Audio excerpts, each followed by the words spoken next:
ನಮಸ್ತೆ ವೀಕ್ಷಕರೇ, ಕಲಾಧ್ಯಾನಕ್ಕೆ ಸ್ವಾಗತ. ನಾನು ನಳಿನಾಡಿ, ಸಾಹಿತಿ, ಸಂಶೋಧಕಿ ಹಾಗೂ ಹವ್ಯಾಸಿ ಪತ್ರಕರ್ತೆ. ಹೇಗಿದೆ ಲೈಫ್? ಫುಲ್ಲು ಬಿಸಿ ಬಿಸಿಯಾಗಿದೆ ಅಲ್ವಾ? ಸೂರ್ಯನ ಜಳ ಚೆನ್ನಾಗಿ ಎಲ್ಲ ಕಡೆ ಬಿಸಿ ಬಿಸಿ ಅನುಭವ ತರ್ತಾ ಇದೆ. ಕೆರೆನ ಹಾಳು ಮಾಡಿದ್ರು, ಮರಗಳನ್ನ ಕಡಿದ್ರು, ಇನ್ನೇನಾಗುತ್ತೆ ಫ್ರೆಂಡ್ಸ್? ಬಿಸಿಲು ಜಾಸ್ತಿನೇ ಆಗುತ್ತಲ್ವಾ? ಬನ್ನಿ ಕಣ್ಣಲ್ಲಾದರೂ ನೋಡ್ಕೊಂಬರೋಣ ಕಾಶ್ಮೀರ ಕಣಿವೆನ. ಕಾಶ್ಮೀರದಲ್ಲಿ ಹೇಗಿದೆ ವಾತಾವರಣ, ಅಲ್ಲಿನ ಹೂವಿನ ಕಣಿವೆಗಳು ಹೇಗಿದೆ ನೋಡ್ಕೊಂಬರೋಣ. ನದಿ, ವನ, ಬೆಟ್ಟ, ಜರಿ ನೋಡ್ಕೊಂಬರೋಣ ಬನ್ನಿ. ಈಗ ನೀವೇನು ಗಮನಿಸ್ತಾ ಇದ್ದೀರಾ, ಇದು ಅರು ವ್ಯಾಲಿ ಅಂತ, ಅಂದರೆ ಅರು ಕಣಿವೆ.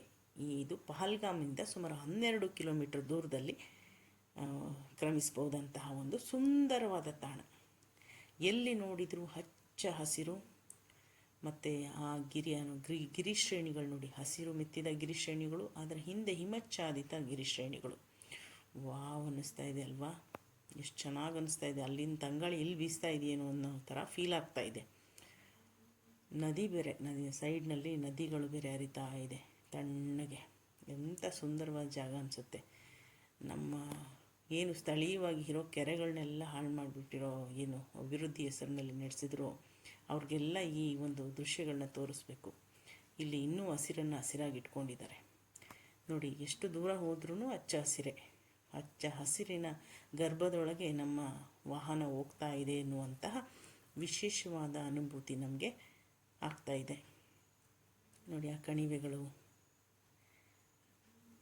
ಆ ಒಂದು ಹಸಿರು ಮರ, ಗಿಡ, ಬಳ್ಳಿ, ಎಲ್ಲ ಕಡೆ ಹಸಿರಿನ ಇನ್ನೆಷ್ಟು ಆ ವನಸಿರಿ ಆವರಿಸ್ಕೊಂಡ್ಬಿಟ್ಟಿದ್ದಾಳೆ ನೋಡಿ.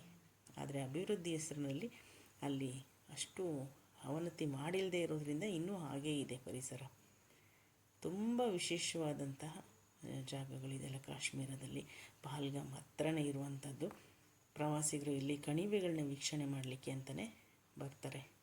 ನಮ್ಮ ಸ್ನೇಹಿತರ ಬೆಟಾಲಿಯನ್ನಲ್ಲಿ ಶ್ರೀಕಾಂತ್ ಪತ್ರೇಮರ ಅವರು ಸಾಹಿತಿಗಳು, ಅವ್ರ ಜೊತೆಗೆ ಮಂಗಳೂರಿನ ಅನಿಲ್ ಅವರು ನೋಡಿ, ನೀವು ನೋಡ್ತಾ ಇದ್ದೀರಲ್ಲ, ಅವರು ಈ ದೃಶ್ಯಗಳನ್ನೆಲ್ಲ ಎಷ್ಟು ಚೆನ್ನಾಗಿ ಸೆರೆ ಹಿಡಿದಿದ್ದಾರೆ. ಎಲ್ಲಿ ನೋಡಿದರೂ ಹಸಿರು. ಈಗ ವೀಕ್ಷಣೆ ಮಾಡುತ್ತಿರುವಂತಹದ್ದು ಇಂದಿರಾ ಗಾಂಧಿ ಸ್ಮರಣಾರ್ಥ ರಚನೆ ಮಾಡಿರುವಂತಹ ಟ್ಯುಲಿಪ್ ಗಾರ್ಡನ್. ಇದನ್ನು 2007ನೇ ಇಸ್ವಿಯಲ್ಲಿ ಅಂದಿನ ಮುಖ್ಯಮಂತ್ರಿಗಳಾಗಿದ್ದಂತಹ, ಜಮ್ಮು ಕಾಶ್ಮೀರದ ಮುಖ್ಯಮಂತ್ರಿಗಳಾಗಿದ್ದಂತಹ ಗುಲಾಂ ನಬಿ ಆಜಾದ್ ಅವರು ಸ್ಥಾಪನೆಯನ್ನು ಮಾಡ್ತಾರೆ. ಇದು ಬಂದ್ಬಿಟ್ಟು ಜಬರ್ವಾನ್ ಅನ್ನುವಂಥ ಒಂದು ಸ್ಥಳದಲ್ಲಿ ಇದೆ. ಅದು ಒಂದು ಬೆಟ್ಟಗಳ ಕೆಳಗೆ ಇದೆ.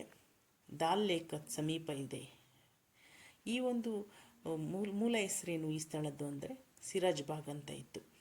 ಮುಖ್ಯವಾಗಿ ಜಮ್ಮು ಕಾಶ್ಮೀರದಲ್ಲಿ ಪ್ರವಾಸೋದ್ಯಮವನ್ನು ಪ್ರಚಾರ ಮಾಡಬೇಕು ಅನ್ನುವಂಥದ್ದು ಒಂದಿತ್ತು. ಅದರ ಜೊತೆಗೆ ಏನು ಸಸ್ಯಗಳನ್ನು ಬೆಳೆಸಿ, ಸಸ್ಯದ ತೋಟಗಳೇನಿದೆ ಅವುಗಳನ್ನು ಸಹ ಪ್ರಮೋಟ್ ಮಾಡಬೇಕು ಅಂಥೇಳಿ ಅವರು ಮಾಡಿರುವಂಥದ್ದು. ಸಸ್ಯೋದ್ಯಾನವನ್ನು ಪ್ರಮೋಟ್ ಮಾಡಲಿಕ್ಕೆ ಸುಮಾರು 1.7 ಮಿಲಿಯನ್ ಟುಲಿಪ್ಸ್ ಹೂಗಳು ಇಲ್ಲಿ ನಿತ್ಯ ಹರಳ್ತವೆ.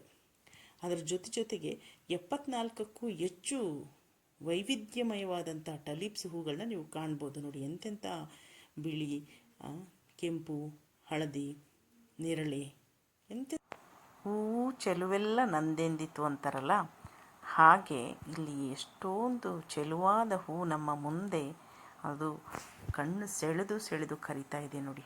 ಈಗಾಗಲೇ ಲಕ್ಷಾಂತರ ಜನರು ಅಲ್ಲಿ ಭೇಟಿ ನೀಡಿದ್ದಾರೆ ಅನ್ನೋದು ಸಹ ದಾಖಲೆ ಆಗ್ತಾ ಇದೆ. April is one of the best season ಅಂತಲೂ ಅಲ್ಲಿನ ಜನರು. ಈ ಒಂದು ಟುಲಿಪ್ಸ್ ಉದ್ಯಾನವನ ಏಷ್ಯಾದಲ್ಲಿ ಅತಿ ದೊಡ್ಡ ಉದ್ಯಾನವನ ಅಂಥೇಳಿ ಲಂಡನ್ ಬುಕ್ಸ್ ಆಫ್ ರೆಕಾರ್ಡ್ಸ್ ಒಂದು ದಾಖಲೆಯನ್ನು ಸಹ ಆಗಿರುವಂಥದ್ದನ್ನ ನಾವು ಗಮನಿಸ್ಬೋದು.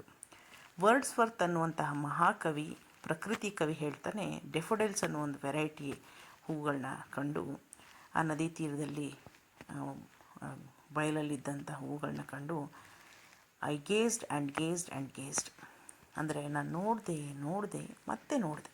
ಅಷ್ಟನ್ನೇ ಸಹ ನಾವು ಮಾಡಲಿಕ್ಕಾಗೋದು. ಇವಾಗ ತುಂಬ ಪ್ರೀತಿ ಬಂದುಬಿಡುತ್ತೆ ಹೂವು ಅಂದರೆ ಸಾಕು. ಎಲ್ಲರೂ ಕವಿಗಳಾಗ್ಬಿಡ್ತೀವಿ. ಆವಾಗ ನಿಜವಾಗ್ಲೂ ನೋಡಬೇಕಷ್ಟೆ ಆ ಸೌಂದರ್ಯ. ದೇವರಿಗೆ ನಿಸರ್ಗದಲ್ಲಿ ಇಟ್ಟಿರುವಂಥ ಸೌಂದರ್ಯವನ್ನು ನಾವು ಕಣ್ಣಲ್ಲಷ್ಟೇ ಸ್ವೀಕಾರ ಮಾಡಲಿಕ್ಕೆ ಸಾಧ್ಯ, ಮುಟ್ಟಲಿಕ್ಕೂ ಮನಸ್ಸು ಬರಲ್ಲ. ಸ್ನೇಹಿತರೆ, ಇಂಥ ಅನೇಕ ವಿಶೇಷಗಳಿಗಾಗಿ ಕಲಾಧ್ಯಾನ ಚಾನಲ್ನ ಸಬ್ಸ್ಕ್ರೈಬ್ ಮಾಡಿ, ಶೇರ್ ಮಾಡಿ, ಲೈಕ್ ಮಾಡಿ. ತುಂಬ ತುಂಬ ಧನ್ಯವಾದಗಳು ನಿಮ್ಮ ಸಹಕಾರಕ್ಕೆ. Thank you.